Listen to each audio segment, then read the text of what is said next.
Yeah. Do any members wish to declare any interest in relation to any matters included on the agenda today? No? Excellent.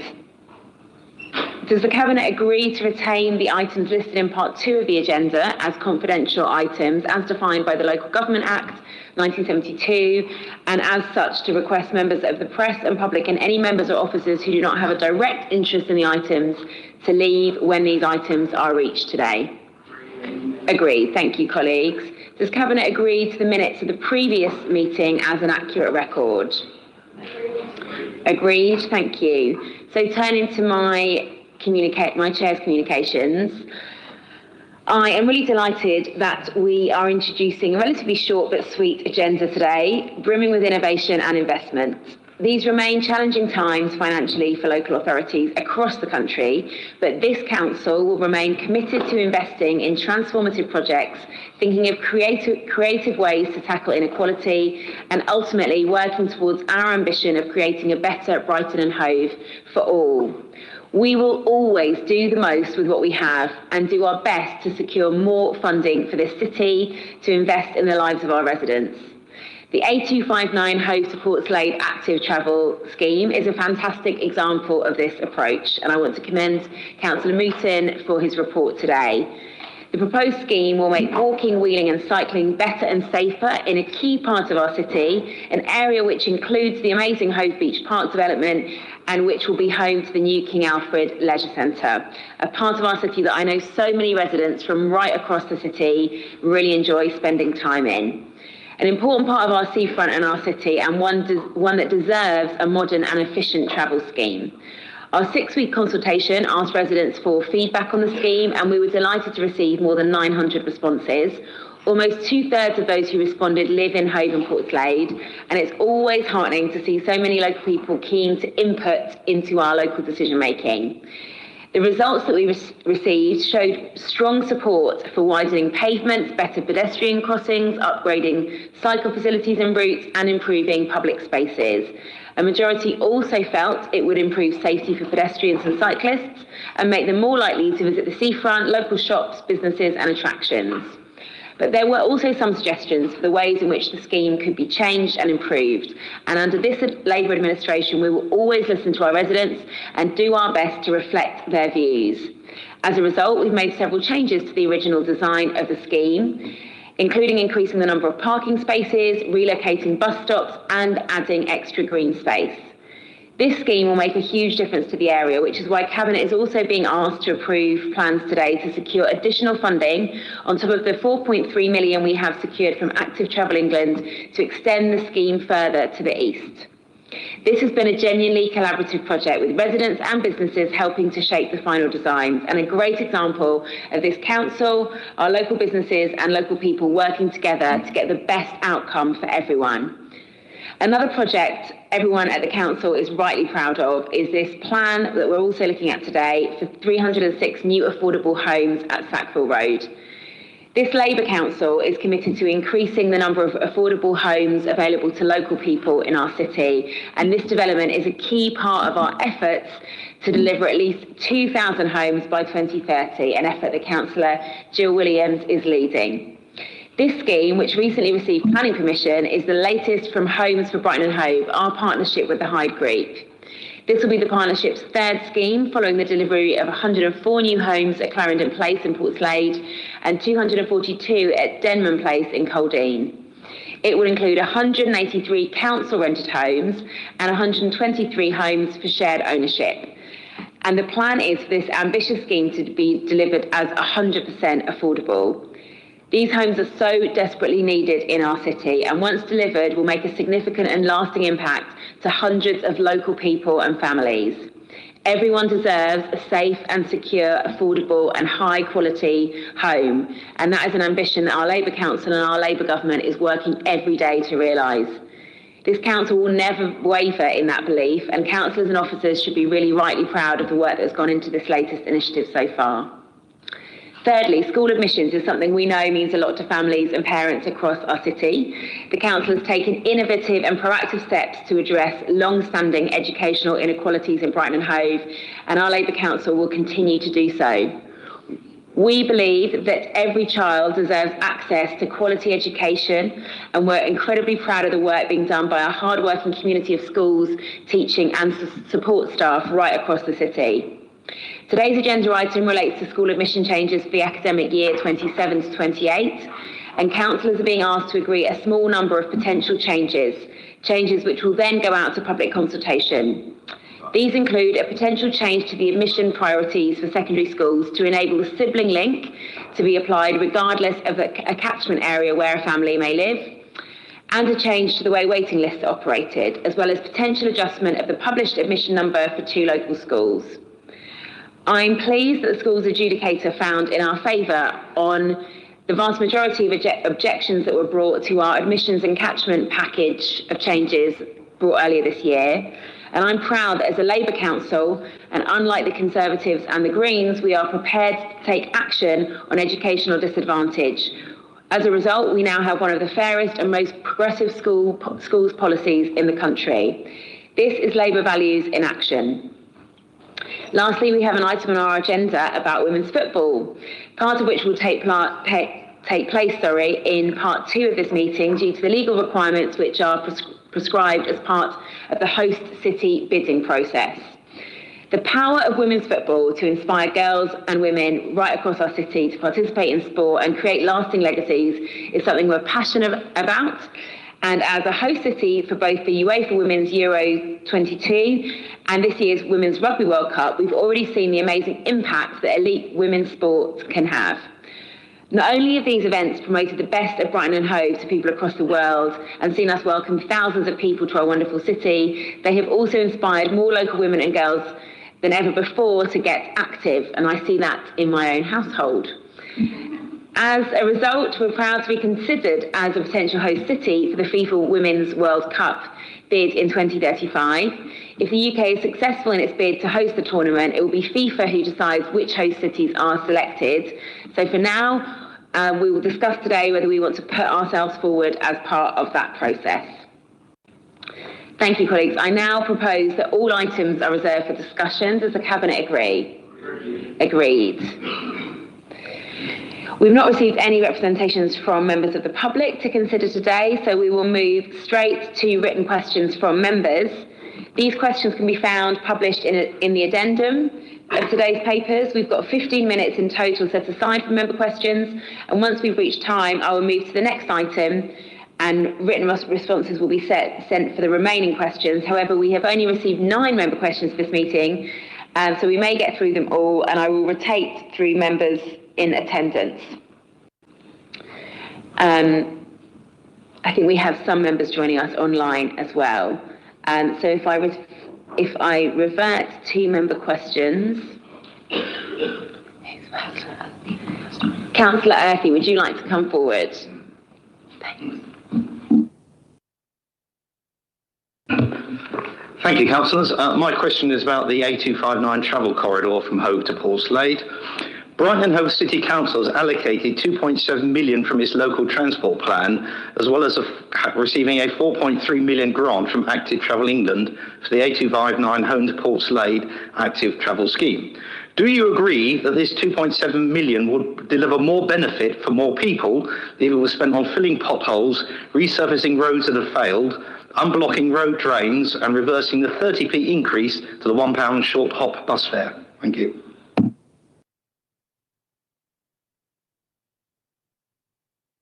Thank you, Chair, and thank you, Councillor Earthy, for your question. We have been awarded £4.3 million by Active Travel England to deliver the scheme, which must be used for active travel within our city. Use it or lose it. With another £2.7 million coming from a local transport plan funding over the next 3 years. Each year, Department for Transport, DFT, allocates local transport plan, LCP, funding to highways authorities. From this year, the funding has been allocated in 2 specific blocks, the integrated transport block and the maintenance block.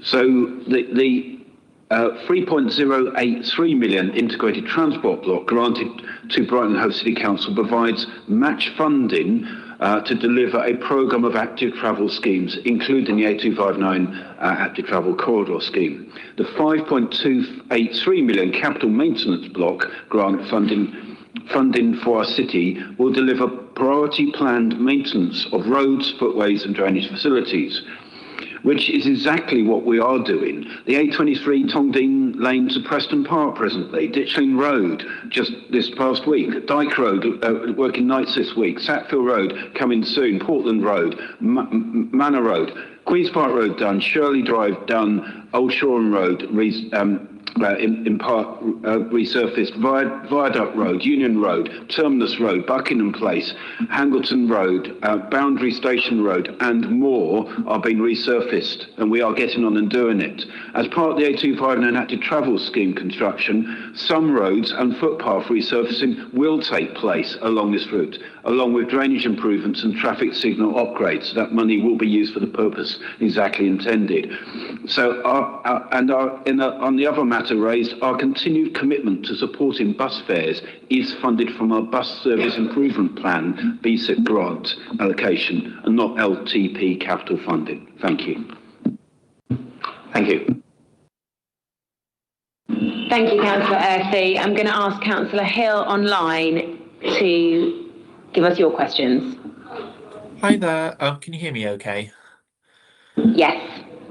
I've also been asked by Councillor Shanks and Councillor West to be able to ask their questions on their behalf. So can I have your permission, Chair, in order to do that? Yes. Great. So I'll start with my first two questions and then do Shanks and West's questions, if that's okay. So I'll start question number 2, which is on school admissions arrangements. In February, Councillor Emma Daniel outlined proposed improvements to the process around priority 2 to help applications for SEND children who do not have an EHCP. Previously, the vast majority of applicants for priority 2 were denied, which in my view created an additional problem to implementing the open admissions policy. Councillor Williams, do you mind turning your mic off? Sorry, it's interrupting. Sorry, shall I? I'll start that question again. Previously, the vast majority of applicants for priority 2 were denied, which in my view created an additional problem to implementing the open admissions policy. Has the situation improved, and can you provide evidence regarding this? Thank you. Thank you, Councillor Hill. I'm really pleased to say that there's a vast improvement to the process for priority 2 applications since we took over now from the Greens, and I'm much more confident in what we have in place. I think it was brilliant that this consultation floated those concerns and that we were able to, as a Labour administration, act on them. So at the moment, SEND children who have no EHCP have the right to apply under priority 2 for a specific school in our school family. Improvements we made to clarify the process for families and who would be considered for a priority 2 placement to a specific secondary school. All that information is now online, and as a result of feedback from parents, it also includes case studies to bring to life exactly the kinds of scenarios in which those families may succeed and scenarios, of course, which may not be successful. And that specific feedback was gained during the very extensive consultation undertaken to review the admissions criteria, as well as a range of parent surgeries that I personally undertook alongside officers to hear from parents of SEND children directly.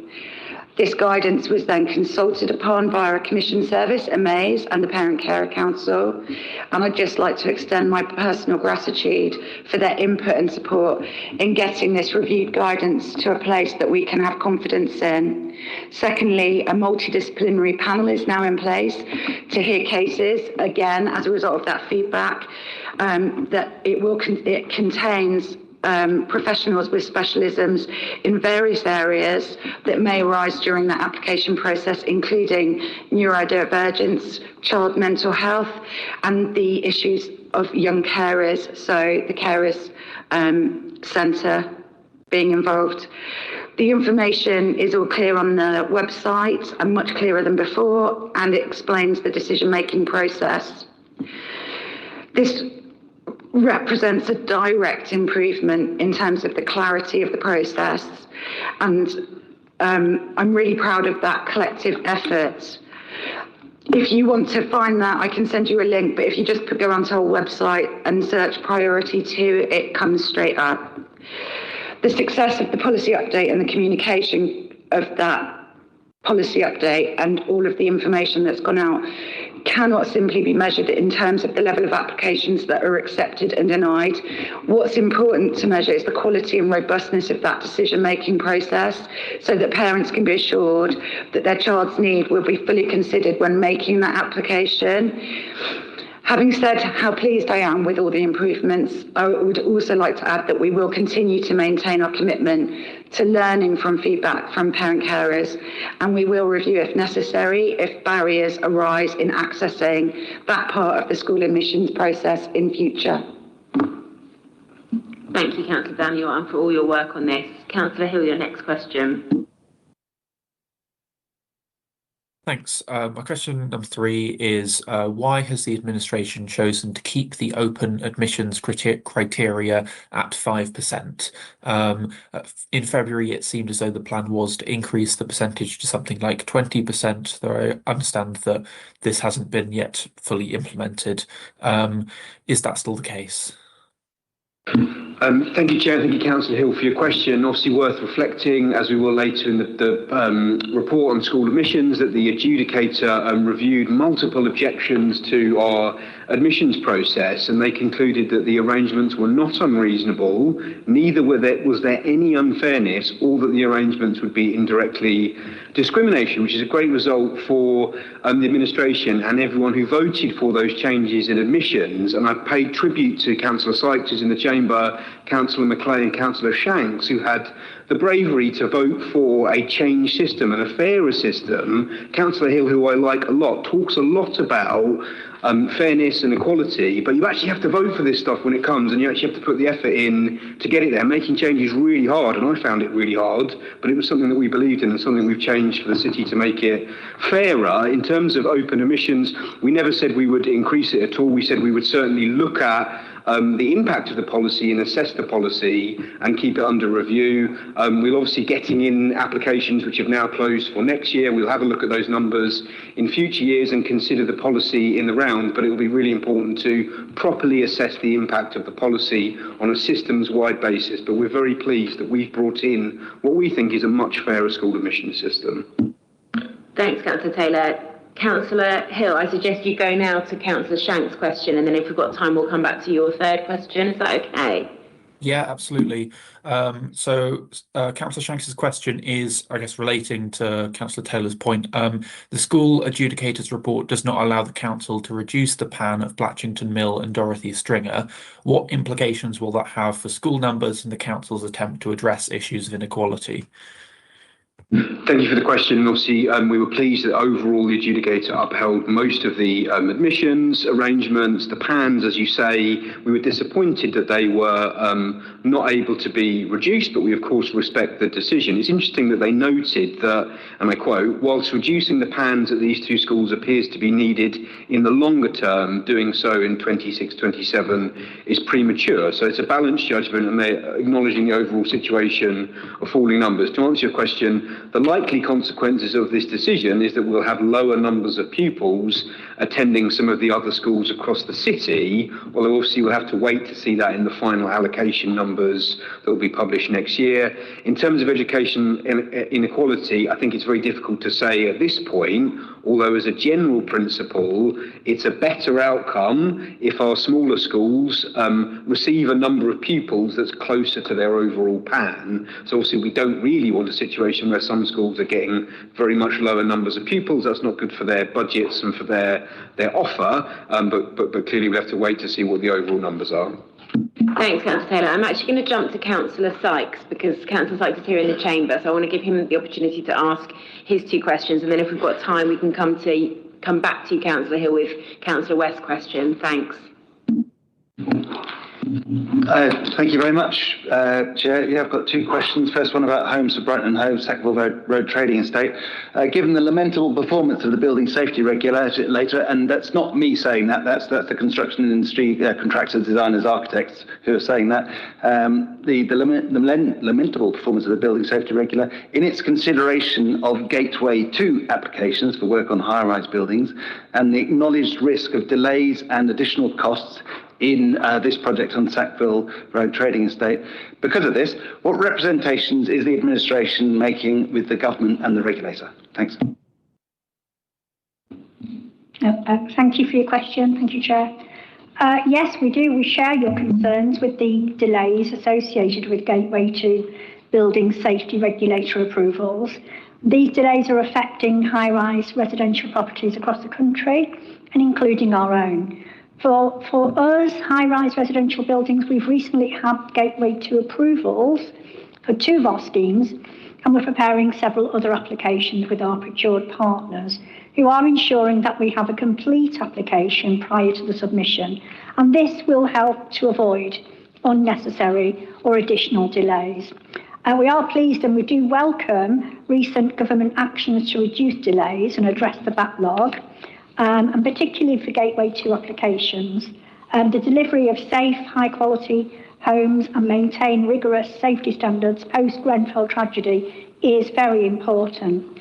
Now, these recent government measures do include new, faster processes, increased staffing and resources, leadership and structural changes, digital modernisation, and further industry guidance and collaboration.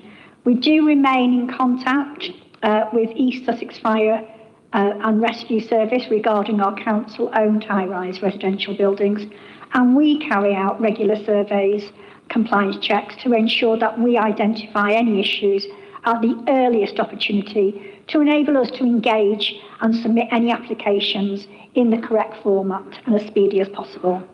And we will continue to engage with BSR as they seek to resolve their issues, whilst working with relevant steering groups to ensure our voice is heard and our concerns are shared within that arena. Thank you for your question. Thanks. Thank you. Councillor Sykes, your next question.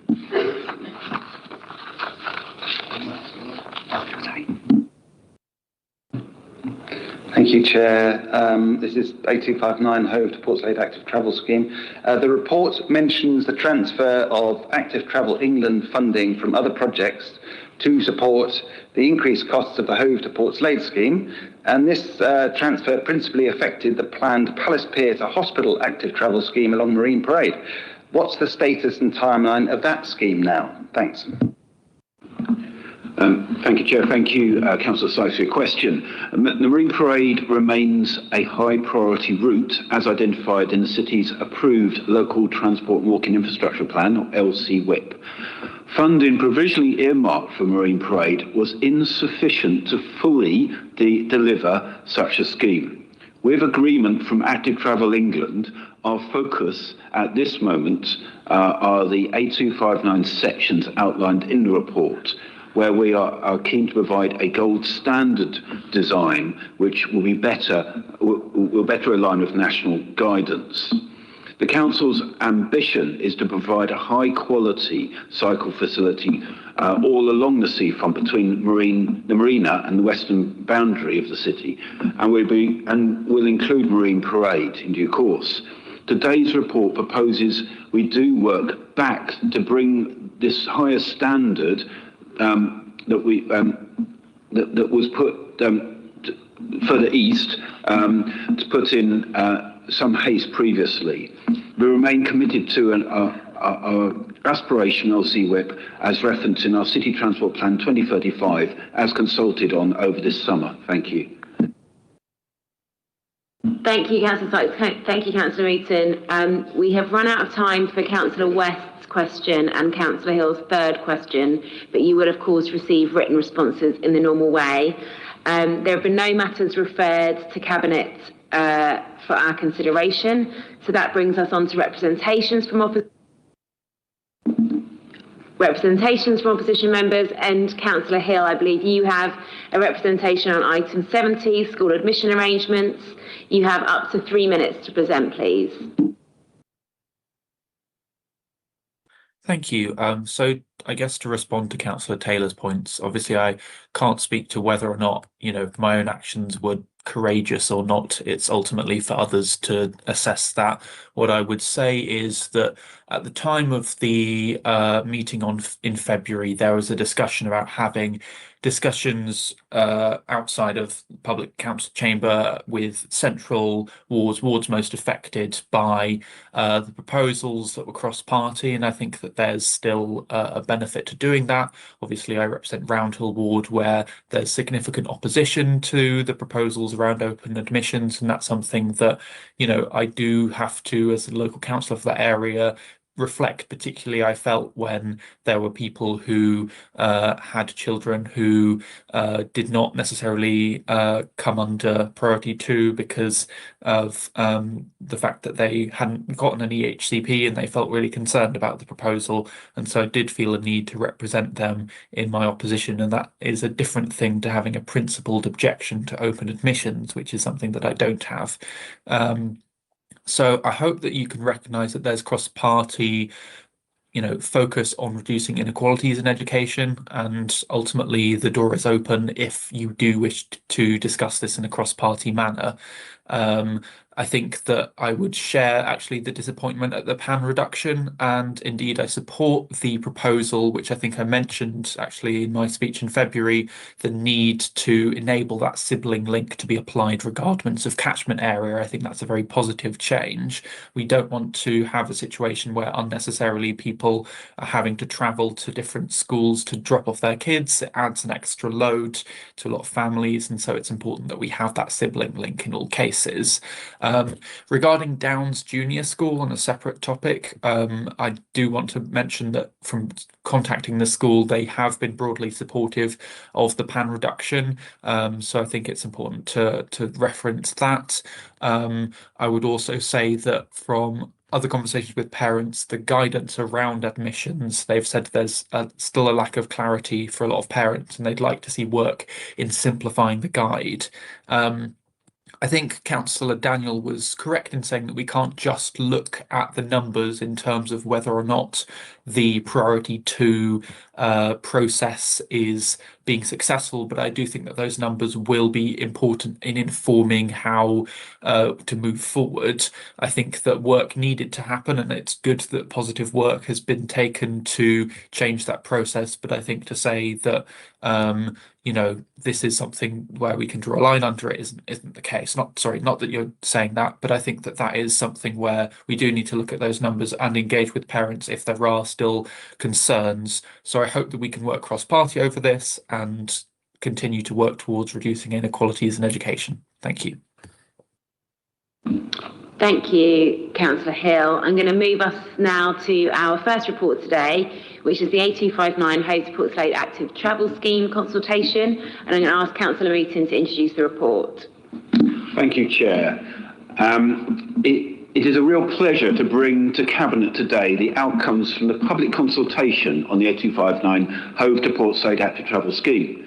This is directly in line with our ambition within the city plan to achieve a city to be proud of by developing an accessible, clean and sustainable city, making it easier for people to move around Brighton and Hove.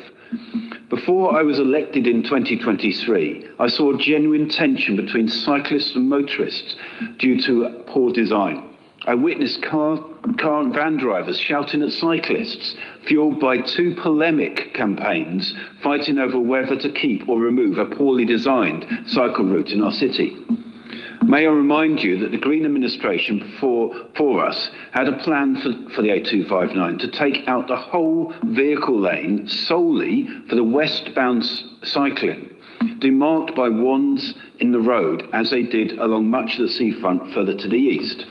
They planned to put a pavement set between the west and the eastbound cycle lanes, with one direction south of the King Alfred, the other north, and placing pedestrians amongst cyclists, all without aspiration to meet high standards and no ambition to use the space available well. I was convinced that design matters. This is why we moved fast. In June 2023, we halted their scheme that would have continued with the second-rate design and asked the question, can we use the space better and deliver improvements to all who travel along the seafront? We stepped back and commissioned a strategic overview of active travel from the marina to City Boundary West. Last year, Cabinet approved to proceed with the design and consultation of an active travel scheme from 4th Avenue in Hove to our western city boundary. It reflects our unashamed ambition for better infrastructure for our city. This is exactly what we did. Officers and engineers designed a superb scheme.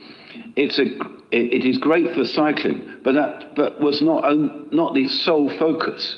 With the desire lines, especially accessing the newly opened Hove Beach Park, where do people cross the road? With the new much-loved pump track and skate park in the summer, there are new places people wish to cross the road. We looked at the desire lines. Let's place crossings where people want to cross. We looked at the bus stop spacing and crossings. Let's distribute bus stops more evenly and place crossings and bus stops together, already starting to make it safer. Crossings that work well for all, including those with additional access needs. Toucan crossings with some stagger, so cyclists can join the new route and pedestrians cross safely. Well-defined pedestrian crossings extended to cross the bi-directional cycle lane as well as the road, with raised platform and markings so cyclists do slow down and stop for pedestrians. Design matters. And let's use the active travel scheme to ensure that traffic flows better, phased lights and crossings to limit stop-start, better for air quality and steady traffic flow, remove automation so not to stop traffic when no one is coming, a common request from the late-night taxi trade. Use technology to connect lights with buses and even look at ways to align traffic lights with passing emergency blue light vehicles. We knew from the onset that to do this well is ambitious. We could have done it on the cheap, put some wands in the road and tick the green box to say that we delivered. But I know residents would not thank us. The poor design fuel polemic I saw before I was elected discouraged many to feel active travel is a safe option for them and their family and friends. We have considered carefully the public spaces along the route, from Victoria Terrace, making the pavement wider, a new pocket park in St Albans. We have listened to businesses and included space for loading with some additional parking. How residents, pedestrians, bus passengers, cycles, motor cars, vans and HGVs can best coexist on Wellington Road as we connect with Fishersgate and beyond. And this is done without any net loss in parking. A better design needs to be tested through robust public engagement. Is it what residents want? We listened. Public consultation took place in June, July this year. We posted detailed leaflets to 8,561 residents and businesses, including some in West Sussex along the route. We held 3 well-attended in-person public meetings, one on the entrance of Hove Lagoon and Beach Park all day on a Saturday, another at King Alfred Ballroom with many local businesses and residents, and the third in Portslade. We also met with disability groups and visited directly affected local businesses and additional direct communication to concerned residents. We met with Active Travel England, Shore and Port, Stagecoach, Brighton Hove Buses, Sustrans, Bicycles and other transport and travel partners and others. And we received 910 responses to our survey. Over 2/3 resident in Hove and Portslade, with many others regularly using this route. During the extensive consultation, we listened and present today many improvements that reflect the feedback. Changes made include redesign new crossing points near St Albans South to include vehicle right turn, new signalised pedestrian crossing added to near St Kenya Avenue to serve shops in that area. Bus stops moved to the east of Roman Road following the request not to position this directly in front of the Vigo buildings on the Kingsway. Parking retained outside the gathering. increase gap between cycle lane and parked cars, ensure two-can crossing design suits the needs of pedestrians and cyclists, with strong majority in favour of the scheme on the breadth of metrics. Overall, a strong support on both phases of the scheme, as demonstrated by 55.2% of respondents strongly agreeing with the upgraded cycle route of phase 1, and 53.1% of respondents strongly agreeing with the upgraded cycle route on phase 2. A large number indicated that with this well-designed scheme in place, they would consider active travel and encourage others to do the same for all or part of their journey. So phase 1, 4th Avenue to 4th Road, 59.5% respondents said yes, they would be more likely to use the cycle lane. And similarly for phase 2, Wharf Road to City Boundary West, 58.3% of respondents said yes, they would be more likely to use the cycle lane. This is really positive responses. Therefore, nearly 60% of respondents for both phase 1 and phase 2 of the scheme said they would be more likely to use this cycle lane if we put it in, which is absolutely fantastic response. So we have a robust support for this for the public to proceed. Furthermore, Cabinet, I'm asking us also to approve plans to pursue external funding to extend our ambitious A259 active travel scheme as presented today further east. So we address some of the hurriedly installed components we have along the Brighton and Hove seafront presently. Subject to public consultation, this would improve the current temporary infrastructure installed in 2020. This is why I commend to Cabinet the 5 recommendations in section 2 of the report presented today. May I also take this opportunity to thank officers for their hard work and passion for this project throughout the design and consultation. Thank you. Thank you very much, Councillor Wooten, for that comprehensive presentation. Can I take questions and comments from Cabinet? I've got Councillor Robinson. Thank you, Chair. I would just like to, and thank you very much, Councillor Wooten, and to the officers who worked on this scheme. As one of the local councillors, I certainly, both myself and the residents certainly appreciated the detail that was given ahead of this recent consultation, the fact that leaflets were delivered to all of the businesses and households within one block of the A259. Officers and Councillor Wooten went out to visit the businesses along Victoria Terrace, where we're losing a running lane of traffic, and there the concerns have been noted, and more loading bays, etc., are being installed. So the cycle lane that exists today splits into east and west direction at Courtney Lodge, which has always been confusing when there are some really precarious pinch points at the southern end of Hove Street where it meets the prom, as well as where it meets the A259.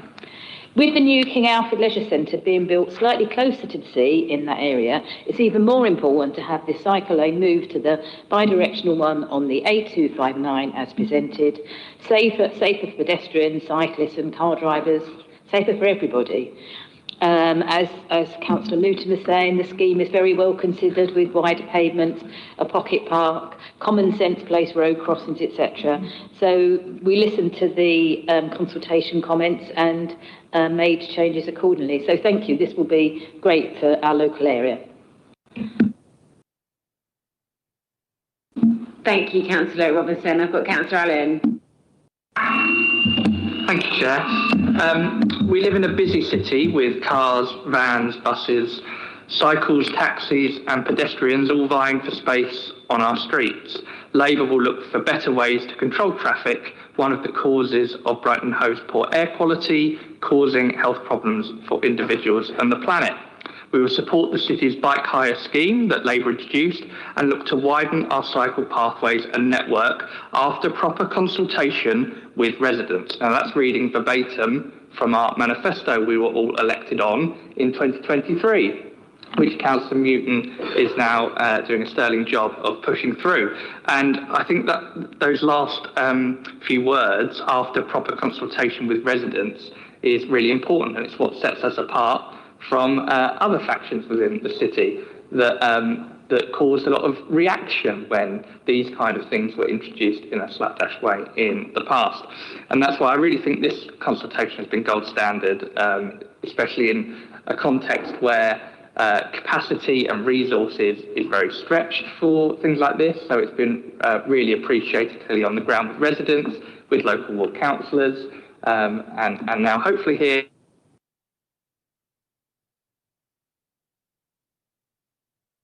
Oh, good. Oh, there we go.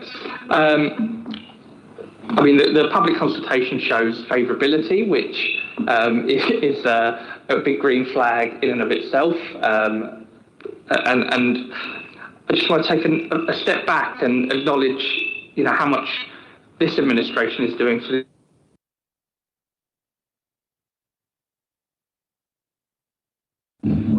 There we go. Not just from a travel perspective of getting people from A to B, but from Hove Beach Park to the Madeira Arches, all the things we're doing along the seafront, things that Councillor Miller is doing on revitalising a lot of the businesses along there and supporting a lot of the hotels and things like this. Councillor Taylor's doing on the Seafront Development Board. We've always said that the seafront is our shop front for the city, and so helping people move along it is a key part of unlocking that for our residents and visitors. So I completely commend the officers and Councillor Newton for bringing this forward. Thank you very much, Councillor Allen. Fully agree with everything you said. Councillor Daniel.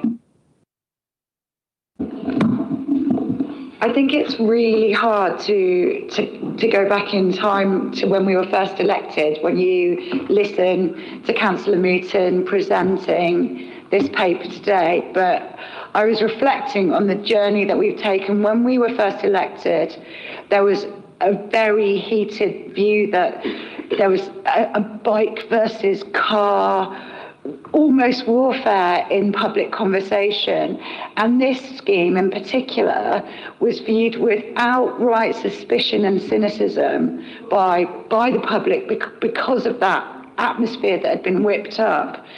And all credit to both my colleague Councillor Robinson and Councillor Newton for really getting past that, showing people that we really are a reasonable and listening council, that we want to take feedback and we want to make investment work for the residents of the city. And I think it's important to see the difference. And now when you bring this scheme up with residents, it's a completely, they've regained trust in a public institution, which I think is something that is hard won, and I really, really am grateful. I think with the Hove Beach Park, the new King Alfred pool and the leisure offer in the King Alfred area, and this scheme, the upgrades show a real corner being turned from austerity and just decline and getting used to things just getting slightly worse every single year to a much more optimistic era, and our seafront really reflecting that. So yeah, I'm absolutely delighted, and I'm really pleased that we've managed to build some trust around this, and that's reflected in the consultation, so thank you. Thank you, Councillor Daniel. Any other comments? Councillor Rokin. Thanks, Chair. Yeah, been very interested to look through this and look at some of the images. I've got a couple of questions because the drawings are quite detailed. So a couple of things to check, but just to echo the comments that others have made about consultations. I think public consultations is not something that this council has always done that well in the past. So I wanted to sort of encourage us to really take the learning of what has gone well in this consultation. It's really clear that there's been, very, very clear changes to the design made as a direct result of those consultation responses. So it's obviously been a process that's worked very well in this instance. Looking through the report, whenever we look at any sort of like works that we're doing on the highway, I'm always thinking about flood risk and opportunities for planting and the air quality and congestion, all those kinds of things that could be affected, or more importantly, where are the opportunities to improve the situation based on those things. The report does mention rain gardens. I didn't see specifically where those are located on the plans. I don't know if that's still kind of TBC kind of thing, but I just wanted to ask about that. And also, I think the perception along the seafront is usually that the flood risk is sort of future sea level rises, which of course it is, and there's obviously a lot of work going on to tackle that. But obviously, recent events from October reminded us yet again that we have very different weather patterns now and surface water that can accumulate very, very quickly and become a problem. So a question on rain gardens and on the sort of drainage and flood risk elements, and also just in terms of coming back to the I can't remember how you described it earlier, but the sort of hastily thrown in cycle lane on the seafront further into the centre of town. Obviously, one of the consequences of that is that it created a bottleneck and had a knock-on effect on congestion and arguably therefore air quality as well. So just wanted to sort of bottom out what the I don't think anything's changed in terms of congestion and those kinds of layouts and stuff as part of the consultation, but perhaps you could just summarise how it compares to what's there now and any things that have been mitigated in terms of air quality. I'm conscious that there's obviously the air quality management area in Sackville Road as well. So yeah, there's a question in there somewhere and good luck to you to find it. Thank you.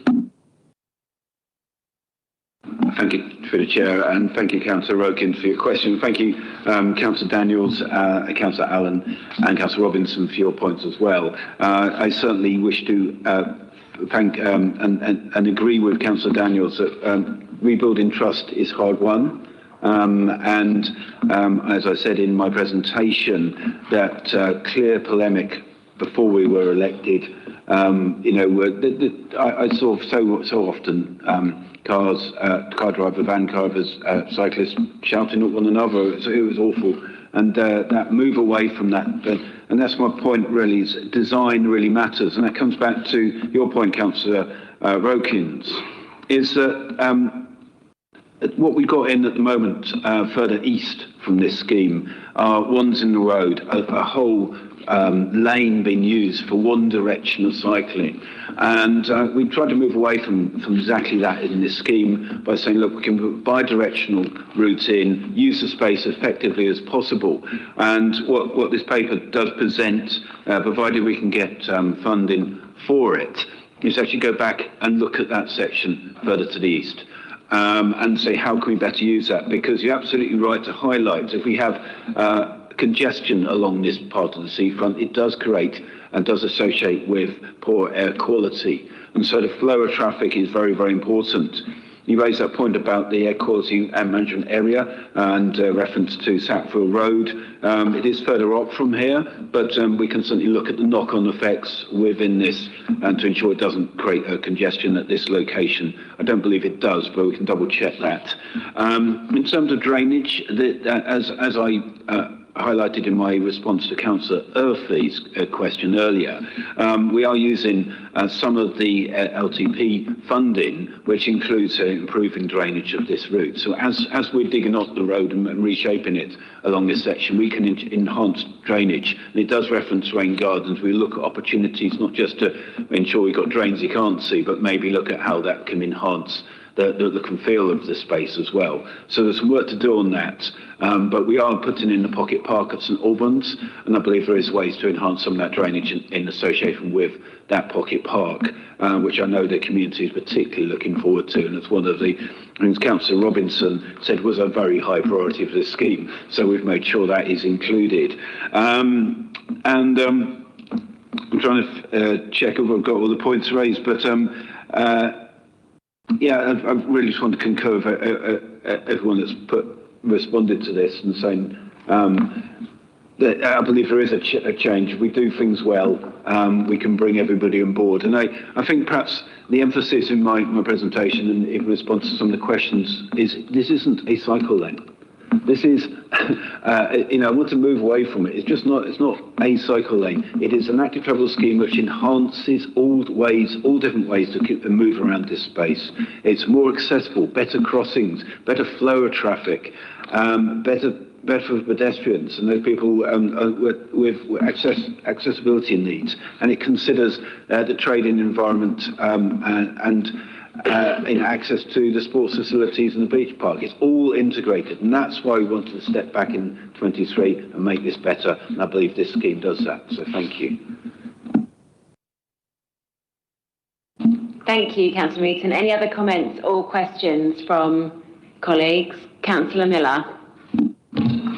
Just to say, as somebody who cycles and walks a lot, I think it's a terrific scheme. The existing cycle lane was both difficult to navigate as a cyclist and also not great as a pedestrian along seafront there. So it is a huge improvement, and I'm really looking forward to seeing it. And I'd like to commend Councillor Mooton and the team and Councillor Robinson on their hard work, because it's fantastic. Thanks, Councillor Miller. And just for my own part, as a ward councillor, through in a ward in which the scheme will run through, I also want to put on record my thanks particularly to officers, because we've obviously been on a journey with this scheme, and as a new administration in 23, we put a pause on it because we thought that something of a better quality could be delivered for all of our residents and communities. I really think with all of the hard work that has gone into this and the listening exercise, where we have really engaged with residents in the community, we have now got a much higher quality scheme. And the fact that through the, not only was there a whole redesign, but through the course of this consultation, we've taken on board further feedback, including the pedestrian crossings, which I know many of my residents are very happy about, listened to concerns about where the bus stops were placed, which I think is really important too. I think we're now on track to deliver, one of the best quality active travel schemes that I think this city will have ever seen. And I think we then want to try and continue that progress along the rest of the seafront, where I think there is still a bit of a slapdash approach to active travel that was seen by the last Green administration, and that's something we really want to move away from, as other colleagues have eloquently set out this afternoon. So with that all in mind, do colleagues agree the recommendations in this report? Agreed. Thank you very much. That moves us on to our next substantive report this afternoon, and I'm going to ask Councillor Jill Williams to introduce this report.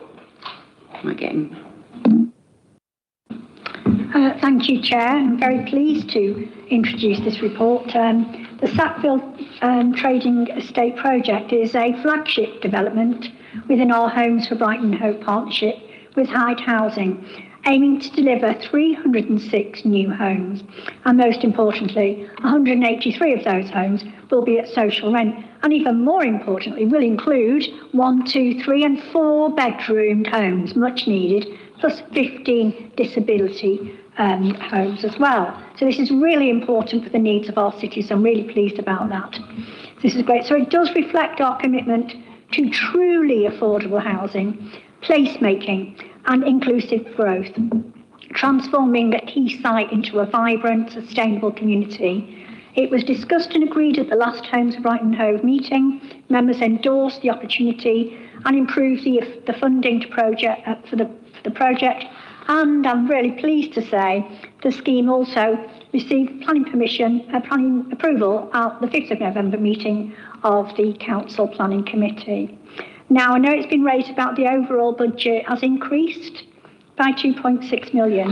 However, the reasons why this has increased is because we've increased the number of 3 and 4 bedroomed homes, because we know that we need them desperately.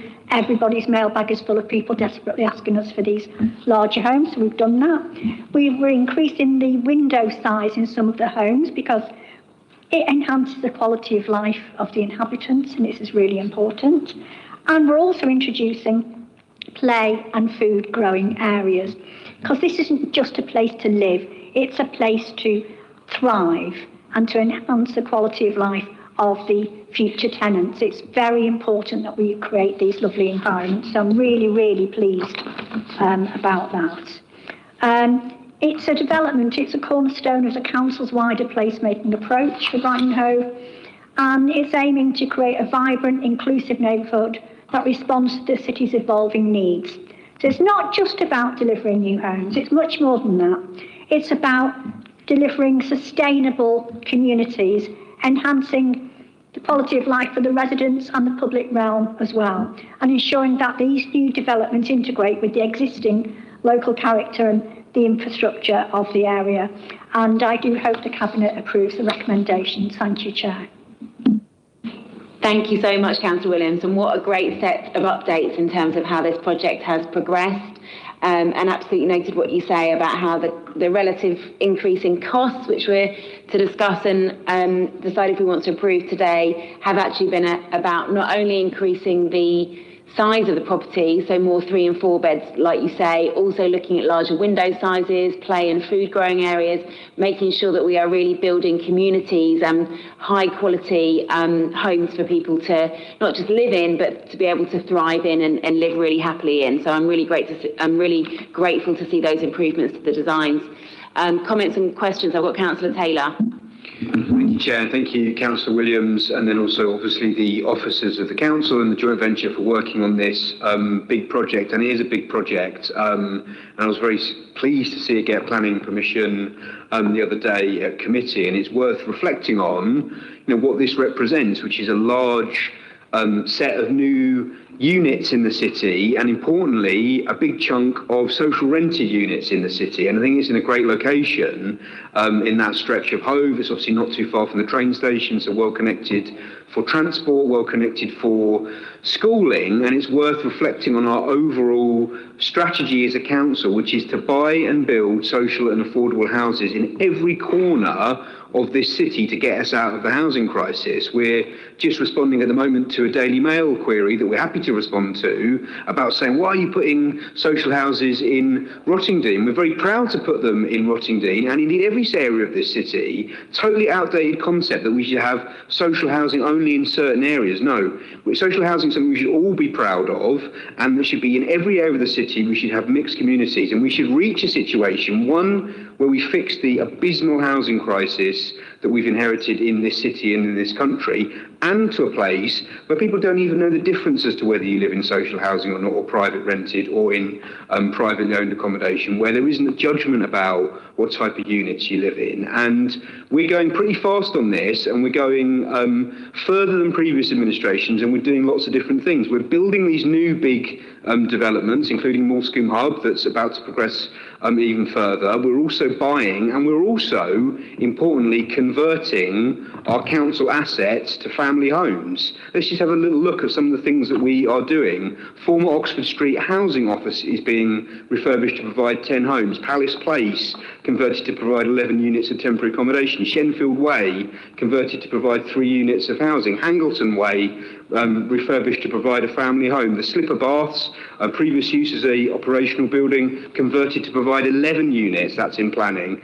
Land at Mile Oak to be developed to provide 20 units of housing. Land at South Downs Riding School, previously a piece of land that was permissioned for use, to be developed to potentially provide 15 homes. So we're not just campaigning on the idea of more social housing or campaigning against the housing crisis. We're actually we're using our assets, we're using our borrowing in some cases to build and buy new houses. And just think about the stats on what we're doing, the stats that haven't been talked about really.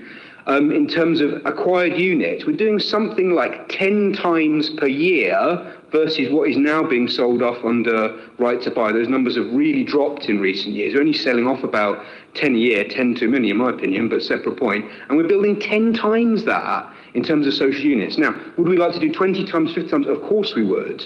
But we're actually reversing the previous policy of decades of sell-off of social housing, and we're increasing our overall units in stock. And I just want to pay credit to the work that Councillor Williams has done alongside Cabinet colleagues to lead that work.